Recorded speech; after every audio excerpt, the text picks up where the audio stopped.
my mind all the time. I wanna tell you, but I'm super shy, super shy. Assalamualaikum warahmatullahi wabarakatuh. Jalal ulama wal kitabatul qira'ah wal qira'atul lil ma'rifah wal ma'rifatul lil ibadah wal ibadatul lillahi ta'ala. Baiklah, saya Misdati Angger Putri dengan NIM 2323210146 yang saya hormati Ibu Asmara Yumarni. Baiklah, saya akan menyampaikan soal nomor 2. Teori studi sejarah dan perkembangan hadis adalah bagian integrasi dari studi Islam yang berfokus pada bagaimana hadis-hadis yang merupakan perkataan, perbuatan, dan persetujuan Nabi Muhammad dikumpulkan, diperiksa, diterapkan dalam hukum Islam serta kehidupan sehari-hari umat muslim. Studi ini mencakup beberapa aspek utama. A. Mengumpulkan hadis pada masa awal Islam. Hadis-hadis tidak langsung dibuka, mereka disampaikan secara lisan dan dihafal oleh para nabi. Pengumpulan secara sistematik dimulai setelah wafatnya Nabi Muhammad untuk memastikan bahwa ajaran dan praktik beliau tetap terjaga, misalnya Khalifah Umar bin Khattab Aziz secara resmi. B. Kodifikasi hadis. Pengumpulan hadis mencapai puncaknya pada abad ke-9 sampai ke-10 dengan munculnya kitab-kitab terkenal.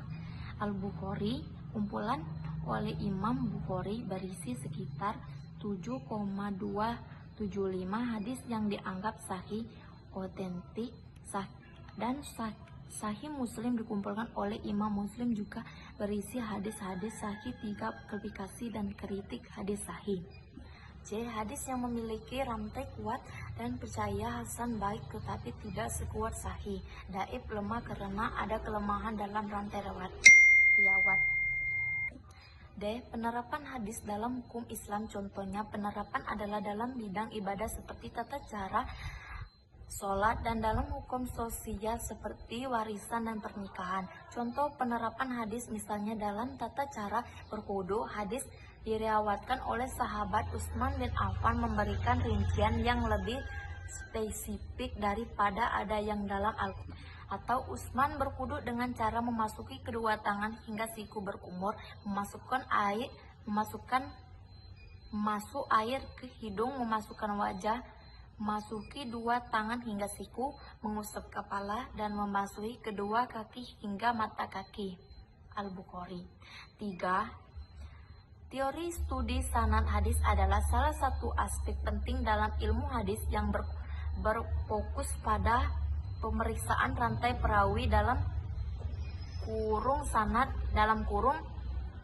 sanad yang menyampaikan hadis dari Nabi Muhammad hingga ke pengumpulan hadis.